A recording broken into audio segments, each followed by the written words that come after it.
하나님께서 우리에게 주신 말씀은 사도행전 16장 6절부터 10절까지입니다. 한 절씩 저와 여러분들이 교독합니다.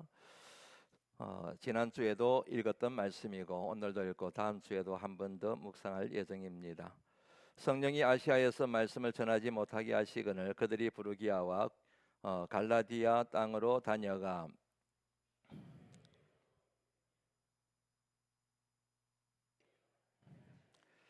무시아를 지나 드로아로 내려갔는데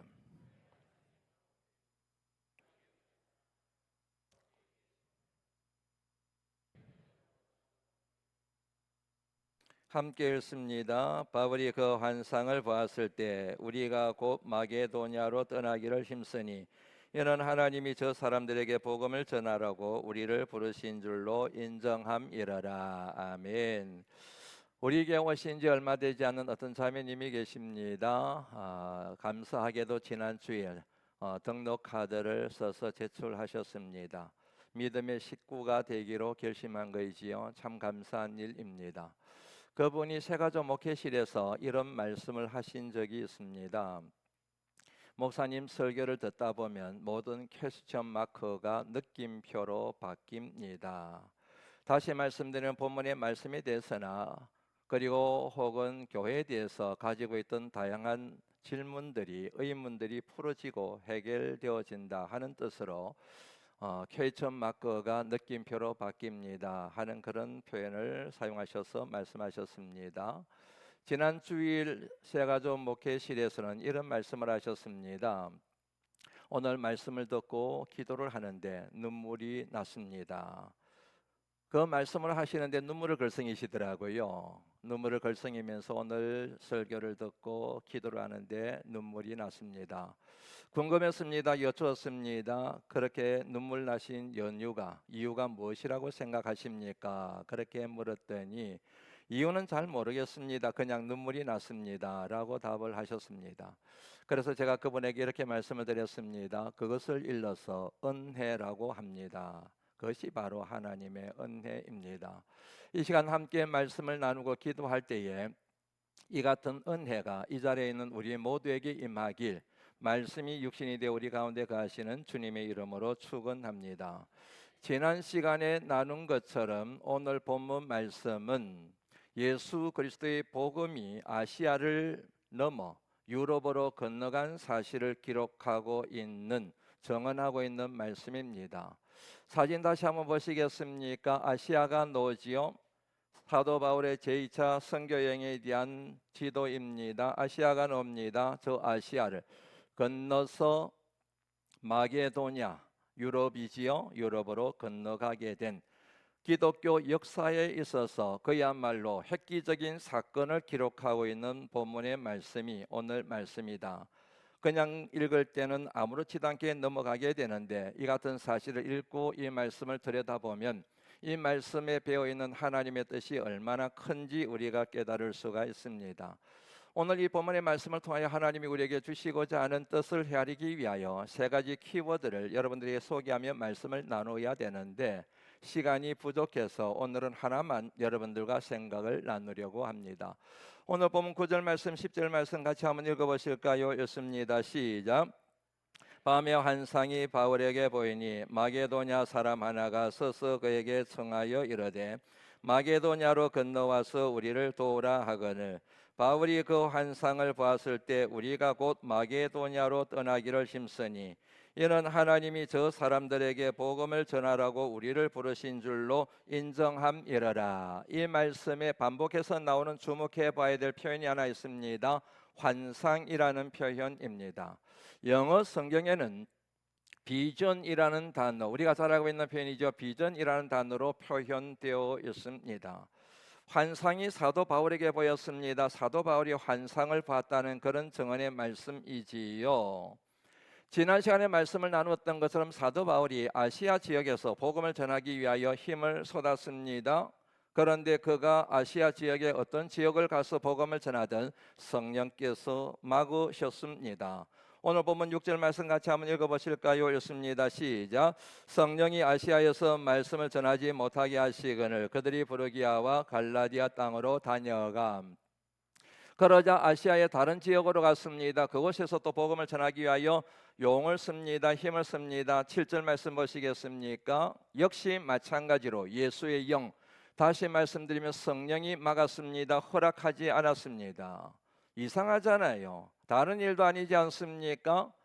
하나님의 명령이지 않습니까? 주님이 가장 기뻐하시는 일이지 않습니까? 복음 전하는 것 말이에요. 시간을 들여서 인생을 바쳐서 예수 그리스도의 복음을 전하는 일에 열심인데 왜 성령께서 막으십니까? 도와주셔야지요. 인도하셔야지요.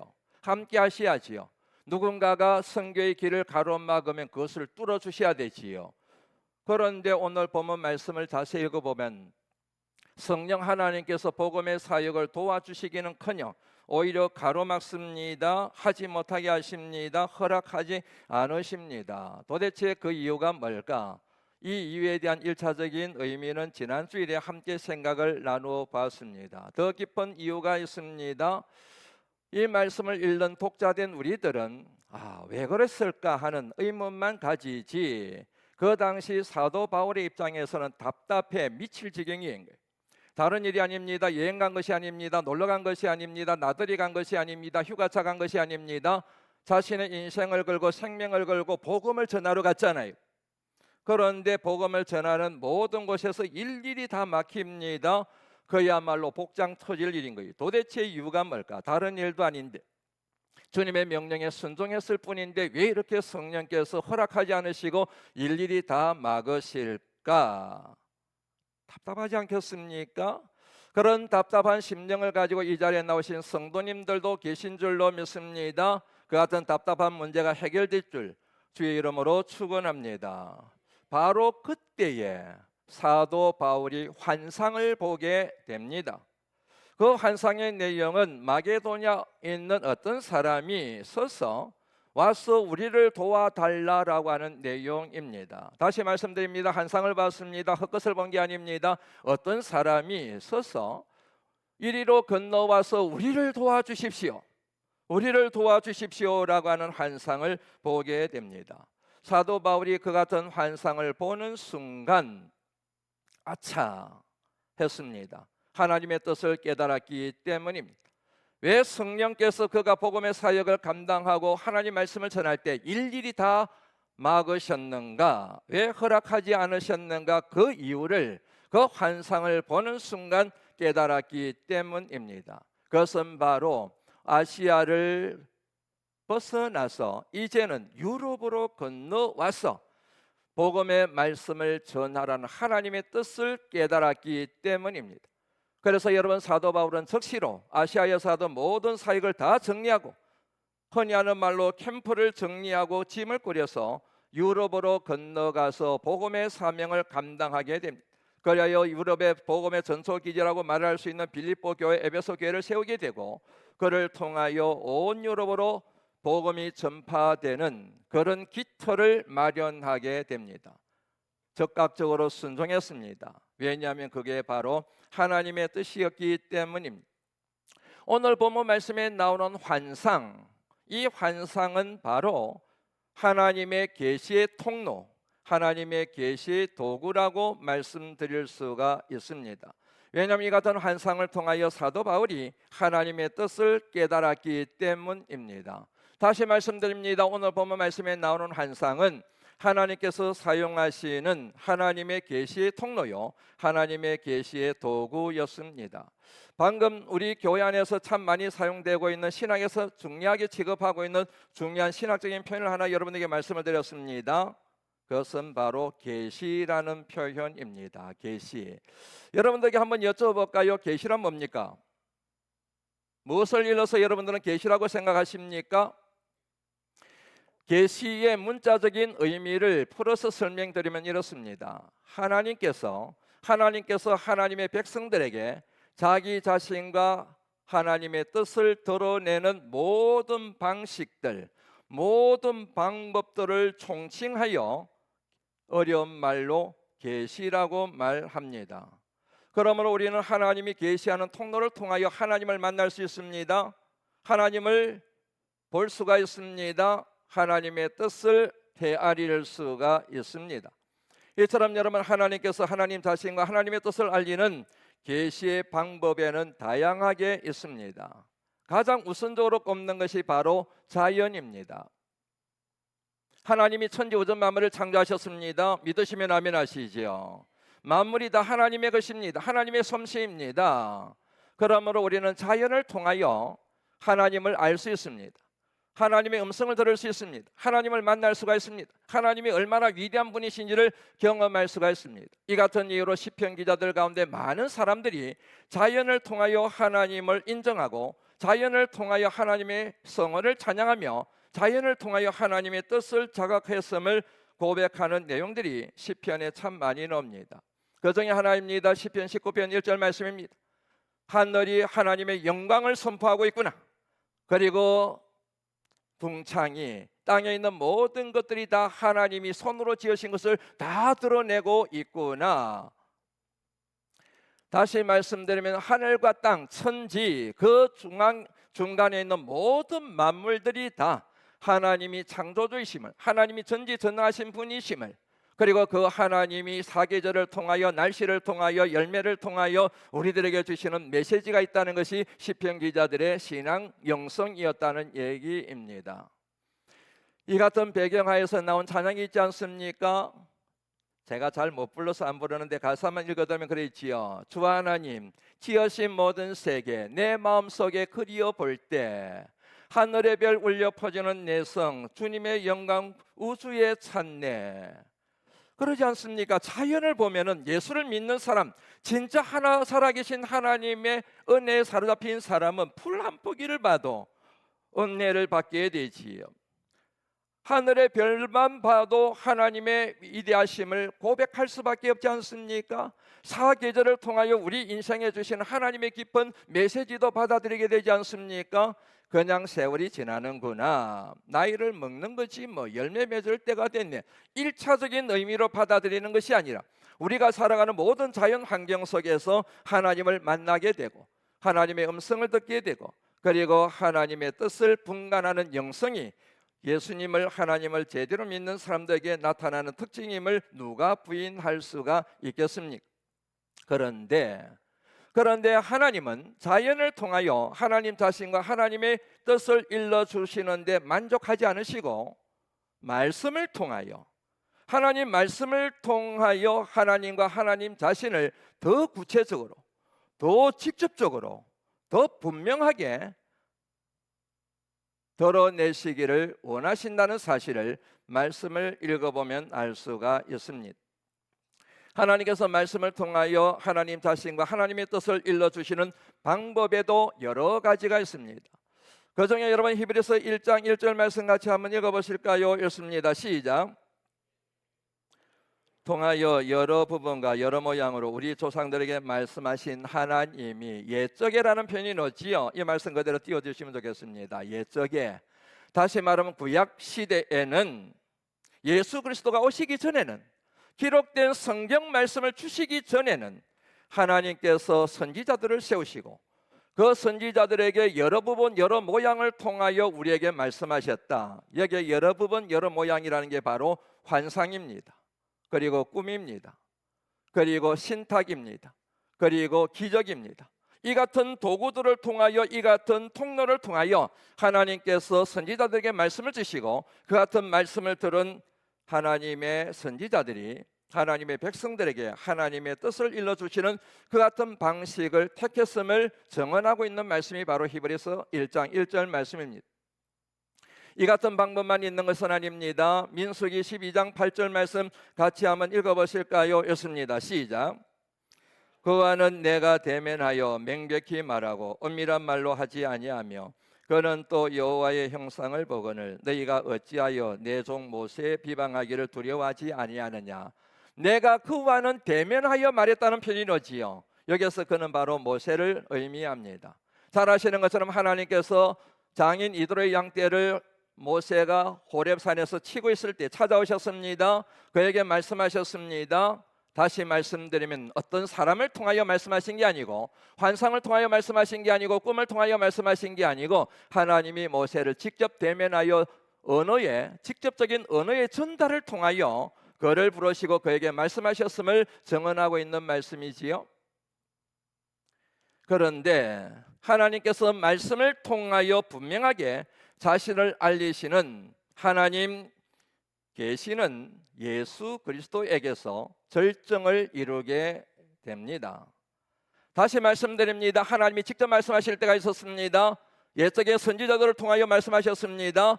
그런데 하나님께서 하나님 자신과 하나님의 뜻을 일러주는 절정이 있었는데 그게 바로 예수 그리스도의 성육신 사건이라는 얘기입니다.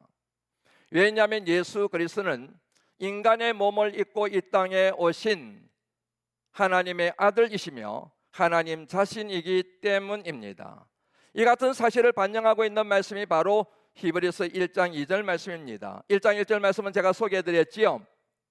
옛적에 하나님께서 선지자들을 통하여 여러 부분과 여러 모양으로 우리들에게 말씀하셨는데 그랬는데 이제는 2절 말씀 같이 한번 읽어보실까요? 읽습니다. 시작.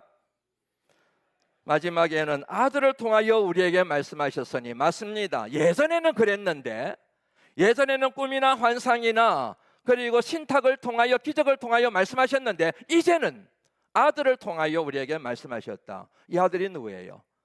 예수 그리스도예요. 예수 그리스도가 충만한 진리로서 우리 가운데 오신 영원한 말씀 자체이심을 의미하는 말씀이 바로 아들로 우리에게 말씀하셨다는 이 말씀의 의미인 거예요. 그래서 하나님께서는 사도 요한을 통하여 이런 말씀을 기록하게 하셨습니다. 요한복음 1장 1절 말씀 보시겠습니까? 태초에 뭐가 계시니라? 말씀이 계시니라. 태초에 말씀이 계시니라. 말씀이 하나님과 함께 계셨으니 이 말씀이 곧 누구시라고요? 하나님이시라. 14절 말씀으로 연결됩니다. 말씀은 누구라고 말씀드렸습니까? 하나님. 말씀이신 하나님이 육신을 입고 이 땅에 오셨습니다. 말씀이 육신이 되어 우리 가운데 거하심에 우리가 그의 영광을 보니 아버지의 독생자의 영광이요 은혜와 진리가 충만하더라. 이 말씀이 요한복음 20장 31절 말씀에는 이렇게 정리가 됩니다. 오직 이것을 기록하면, 이것은 여러분 기록된 성경을 얘기하는 것입니다. 이것을 기록하면 예수께서 하나님의 아들 그리스도이심을 믿게 하려 하며 또 너희로 믿고 그 이름을 힘입어 생명, 영생, 구원을 얻게 하려 하심이라. 그러므로 신구약의 중심은 예수 그리스도이고 예수 그리스도가 바로 하나님의 말씀이라는 사실을 이 내용이 우리에게 증언하고 있지 않습니까? 그래서 이런 말씀이 나오는 거예요. 로마서 10장 17절 말씀입니다. 그런즉 믿음은 들음에서 나며 우리를 살리는 믿음은 절로 생기는 게 아니에요. 환상을 통하여 생기는 게 아닙니다. 어떤 기적을 통하여도 생길 수 있지만 가장 중요한 우리 믿음의 통로, 믿음의 계시의 도구는 믿음은 들음에서 나며 들음은 그리스도의 말씀으로 말미암았느니라. 하나님의 말씀이라 그래도 되지만 굳이 그리스도의 말씀이라고 표한 이유가 제가 앞서 소개해드렸던 그 말씀의 맥락 때문에 그런 표현이 사용되었다는 얘기지요. 그래서 여러분 요한계시록 1장 3절 말씀 보시겠습니까? 이 예언의 말씀, 이렇게 기록된 말씀을 읽는 자와 듣는 자와 그 가운데 기록한 것을 지키는 자가 복이 있도다. 이런 복된 인생들이 되시기를 주의 이름으로 축원합니다. 그러므로 누구든지 하나님 말씀을 가까이 하면 하나님을 가까이 하게 됩니다. 누구든지 하나님 말씀을 읽으면 하나님의 음성을 들을 수가 있습니다.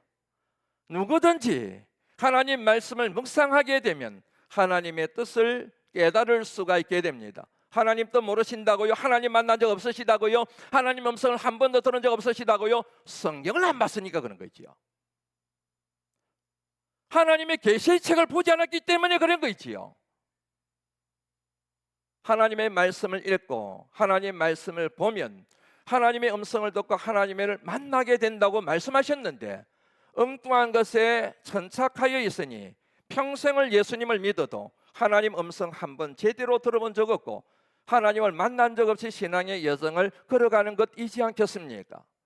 참으로 안타깝고 불행하게도 하나님이 우리에게 주신 최종적인 계신 이 성경 말씀, 하나님이 자기 자신과 하나님의 뜻을 드러내신 이 66권의 기독교의 정경, 이 성경을 무시하고 멀리하고 하나님의 말씀을 구하는 대신에 기적만 구하고 하나님 말씀을 쫓는 대신에 이상한 엉뚱한 환상이나 꿈만 쫓아서 신앙생활하는 사람들이 한국 교회 안에 얼마나 많은지 모릅니다. 단도직입적으로 말씀드립니다. 잘못된 것입니다. 건강하지 못한 것입니다. 그리고 굉장히 위험한 신앙생활입니다. 자기만 잘못되는 것이 아니라 주변에 있는 사람들의 신앙과 영혼까지 파괴할 수 있으며 그 사람이 속해 있는 신앙 공동체를 어지럽게 할 가능성이 굉장히 높은 사람들이 바로 말씀을 젖혀놓고 환상과 꿈에 사로잡혀 신앙생활하는 사람들입니다. 신학교 다닐 때입니다. 환상에 필이 꽂혀 있는 한 전도사님이 계셨습니다. 벌써 30년이 넘었는데도요, 생생하게 기억이 납니다. 어느 날 제게 오더니 고전도사님 눈만 뜨면 환상이 보입니다. 눈만 뜨면 환상이 보입니다. 그래요. 그리고 막 영서를 막 갈겨 쓰는 거예요. 영서라 그러더라고요. 그분 말이 영서가 뭐냐면 신령한 글씨란 얘기예요. 그래서 제가 전도사님 뭔 환상을 그렇게 뭐 봅니까? 부럽기도 하면서 궁금해서 제가 물었어요. 그랬더니 막 종이에다가 거미줄 같은 걸 막 그리면서 하나님이 자기가 보여준 환상이래요. 그리고 이게 영서래요. 그걸 보자마자 제가 정색을 하면서 말씀드렸습니다. 전도사님 병원에 가보세요. 병원에 빨리 가셔야 될 것 같습니다. 왜 그런 줄 아십니까? 그 전도사님이 본 환상이라는 게 전도사님이 영서라고 종이에 쓴 그 문자들이 난시의 정세거든요. 눈이 나쁜 거예요. 난시의 정세 중에 하나가 뭐냐면 자꾸만 거미줄 같은 것이 눈앞에서 아른거립니다. 왜냐하면 제가 그때 그 정세를 앓고 있었거든요. 그 정세를 앓고 있어서 병원에 갔더니 난시입니다라는 얘기를 듣고 안경을 바꿔야 되겠습니다 얘기를 들었거든요. 그래서 제가 그분에게 그 얘기를 한 거예요. 하나님이 주신 환상이 아닌데도 불구하고 이상한 게 보이니까 환상이라고 얘기하고 저를 호도하려고 든 것이지요. 의외로 많은 사람들이 환상이 아닌데 환상인 것처럼 스스로 말하면서 자신의 왜곡된 신앙을 아름답게, 자신의 신앙은 굉장히 거룩한 것처럼, 자신의 신앙은 대단한 것처럼 그렇게 자신의 신앙을 치장하거나 그리고 믿음이 연약한 성도들을 호도하고 잘못된 길로 안내하는 경우가 얼마나 허다한지 모릅니다. 그 부분에 대해서는 여러분 다음 주에 시간을 내서 말씀드리겠는데 인터넷, 유튜버 조심하셔야 됩니다. 유튜버에 검증되지 않는 환상에 대한 이야기들이 성도들의 호기심을 자극하고 흥미를 유발해서 자꾸만 알고리즘을 통하여 유혹을 해서 빠져들게 만들어서 자신을 추종하게 만드는 가스라이팅을 하며 심지어는 유튜버 돈벌이를 하고 있다는 사실을 여러분 아십니까? 한번 여쭤볼까요? 환상이 있을까요? 없을까요? 있지요. 기록된 성경 말씀이 우리에게 주어져 있지만 환상을 볼 수 있지요.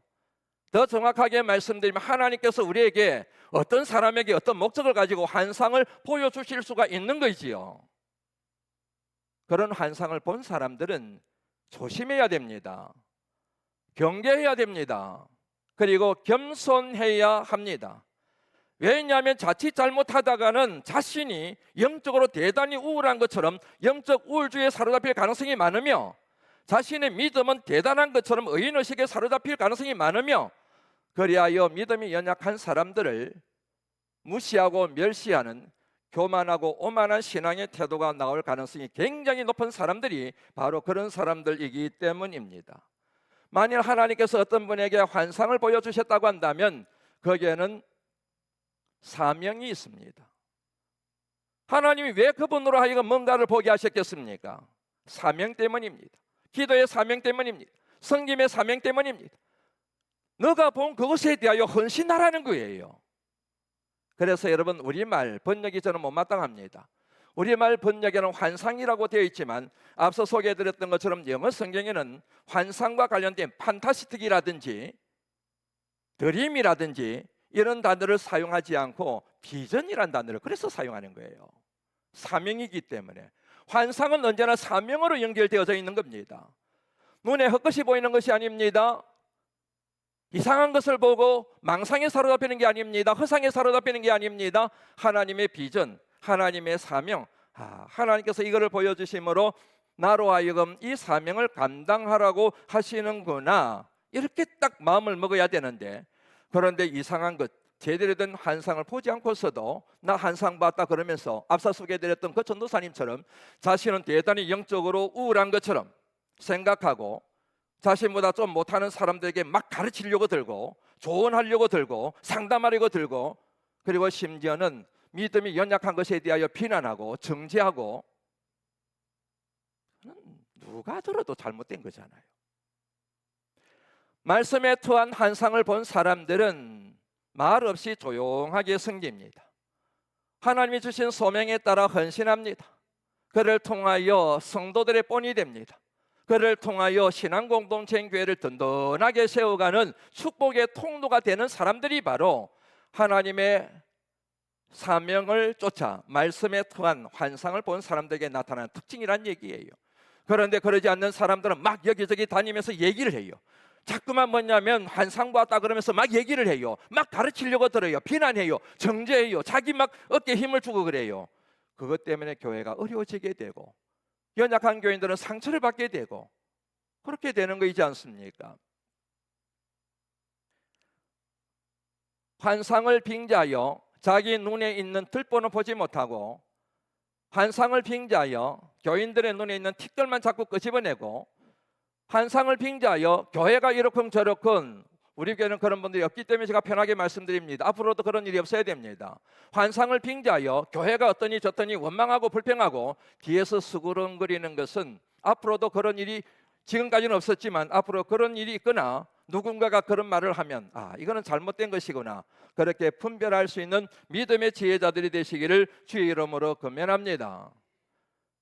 이와 관련하여 시간을 더 내서 좀 더 여러분들에게 현실적인 얘기는 다음 주에 이어서 하도록 하겠습니다. 이제 말씀을 마무리하려고 합니다. 사도 바울은 환상을 통하여 자신의 선교의 길이 왜 막히는지를 알게 되었습니다. 사도 바울은 환상을 통하여 하나님의 뜻을 정확하게 깨닫게 되었습니다. 오늘 본문 말씀에 나오는 환상은 바로 하나님이 그에게 하나님의 뜻을 일러주시는 하나님의 계시의 통로요, 계시의 도구였습니다. 기록된 말씀 성경이 우리에게 주어지기 전에는 하나님은 계시를 통하여, 환상을 통하여, 꿈을 통하여, 어떤 사건을 통하여 우리에게 하나님을 알려주시고 하나님의 뜻을 가르치셨습니다.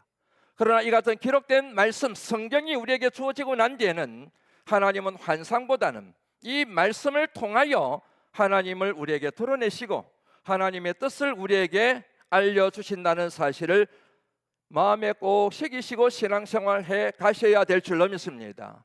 그런데 앞서 말씀드린 것처럼 말씀은 제쳐놓고, 말씀은 읽지도 않고, 말씀 한 구절도 읽지 않고 주일날 설교 와서 설교만 듣고, 그리고 이상한 인터넷에 유튜브에 그런 잘못된 내용에 현혹되어져서 그렇게 신앙생활 한다고 한다면 그 신앙이 과연 복된 신앙이요, 건강한 신앙이 될 수 있는가에 대해서는 누구나 뻔히 알 수 있는 답이지 않겠습니까? 여러분이 진실로 여러분이 가진 믿음이 여러분을 살리고 여러분들을 복되게 하는 믿음이 되기를 원하신다고 한다면 성경 말씀을 가까이 하시기를, 주야로 묵상하시기를 주의 이름으로 권면합니다. 이 같은 뜻을 잘 반영한 말씀을 소개해드립니다. 하나님은 오래전에 시편기도를 통하여 이 말씀을 주셨습니다. 어떤 사람이 복이 있는 사람입니까? 악인의 꾀를 쫓지 않는 사람, 죄인들의 길에 서지 않는 사람, 오만한 자들의 자리에 앉지 않는 사람입니다. 그런데 무엇을 통하여 알 수 있습니까? 하나님 말씀입니다. 하나님 말씀을 절거합니다. 그 말씀을 주야로, 밤낮으로, 밤과 같이 어두울 때도 낮과 같이 형통할 때도 하나님 말씀을 항상 가까이 합니다. 그런 사람들은 시냇가에 심은 나무가 철을 따라 열매를 맺으며 그 잎사귀가 마르지 아니함 같이 열매가 풍성하게 맺히는 것 같이 그 모든 하는 일이 다 형통하게 됩니다. 그러나 악인들은 그렇지 않습니다. 바람에 나는 개와 같습니다. 여기서 악인이라고 하는 것은 하나님의 말씀을 멀리하고 하나님 말씀을 가까이 하지 않고 하나님에 따라서 하나님의 뜻을 모르고 자기 마음대로 자기 생각대로 자기 감정대로 자기 계획과 뜻에 따라 움직이는 사람들은 바람에 나는 개와 같으며 하나님의 심판을 견디지 못하게 될 것이며 의인들의 모임에 해중에 들지 못하게 됩니다. 그러나 여러분, 하나님의 말씀을 주야로 묵상하고 말씀을 가까이 하고 그 말씀에 배어있는 하나님의 뜻을 쫓아 살아가는 사람들은 하나님께서 그 인생을 축복해 주시고 그 인생을 시냇가에 심겨진 믿음의 금옥처럼 사용하신다는 사실을 굳게 믿으시고 믿음의 길을 걸어가시길 다시 한번 말씀이 육신이 되어 우리 가운데 가시는 주님의 이름으로 축원합니다. 아멘이시지요? 그러면 왜 생명의 삶 교재 구입 안 하십니까? 날마다 하나님 말씀을 묵상하고 그 말씀이 나를 살리는 생명의 말씀, 능력의 말씀이라고 한다면 왜 말씀을 일주일에 한 번씩만 설교 듣는 것으로 가십니까? 그렇기 때문에 여러분의 삶이 공고한 것은 아닌지요. 그렇기 때문에 여러분의 삶이 아무리 애쓰고 노력하고 힘을 써도 막히는 것 아니겠습니까? 하나님의 뜻, 그 뜻을 모르기 때문에 그런 일이 생기는 것이지 않겠습니까? 하나님 말씀을 날마다 묵상하는 사람, 그리하여 그 말씀의 원리와 비결에 따라 그물을 내리는 사람은 그물이 찢어질 만큼 많은 물고기가 잡히는 축복의 역사가 반드시 일어나게 되어 있는데 그 같은 말씀의 주인공들이 다 되시기를 말씀이 육신이 되어 우리 가운데 가시는 주님의 이름으로 다시 한번 축원합니다. 그냥 가시면 안 됩니다. 생명의 말씀 다 구입하셔서 가시기 바랍니다. 기도합니다. 하나님 감사합니다. 오늘 귀한 말씀 우리에게 주심을 감사합니다. 하나님, 이 말씀이 우리를 살리고 우리의 믿음과 우리의 소망과 우리의 사랑을 세우는 생명의 말씀이 되게 역사하여 주시옵소서. 맞습니다. 하나님, 하나님께서 우리에게 계시의 최고의 통로로 마지막 통로로 생명의 말씀 66권 기독교의 정경이라고 말하는 성경 말씀을 주셨습니다. 그 말씀을 가까이 하기를 원합니다. 그 말씀을 절구하기를 원합니다. 그 말씀을 밤낮으로 묵상하기를 간절히 빌고 소망합니다. 어려울 때도 말씀 읽게 하시고 형통할 때도 말씀을 묵상할 수 있도록 도와주셔서 우리가 말씀을 가까이 할 때마다 우리 가까이 계신 하나님을 보게 하시고 우리가 말씀을 읽을 때마다 전에 보지 못하던 것 보고 전에 깨닫지 못하던 것 깨닫고 전에 생각하지 못하던 것 생각하고 전에 체험하지 못한 것 체험하고 모든 인생의 문제가 다 풀어지는 거룩한 기적을 체험하는 우리 모두가 다 되게 역사하여 주옵소서. 하나님, 우리 바라마스교회가 말씀의 강국이 되기를 원합니다. 이 강단으로부터 흘러나가는 말씀이 죽어가는 모든 영혼을 살리는 생명의 말씀이 될 수 있도록 성령의 기름을 부어주시고 말씀 전하는 모든 이들에게 입술의 권세, 말씀의 권세, 영적 권세를 허락하여 주옵소서. 우리 바라마스교회 모든 믿음의 가정들이 말씀의 가정들이 되기를 원합니다. 물질의 문제이든 건강의 문제이든 사업의 문제이든 자녀의 문제이든 답은 하나입니다. 말씀을 회복하는 것입니다. 하나님이 귀한 예물이 하나님께 영광이 되기를 원합니다. 하나님이 받으시기에 합당한 예물이 되기를 원합니다. 합당한 예물을 드린 하나님의 귀한 자녀들 가운데 약속의 말씀대로 30배, 60배, 100배의 열매를 허락하여 주시옵소서. 이 물질이 하나님의 사랑을 전하는 축복의 토구가 되기를 원합니다. 통로가 되기를 원합니다. 사용하여 홀로 영광받아 주옵소서. 예수님 그러하신 이름으로 간절히 기도드리옵나이다. 아멘. 다 일어나셔서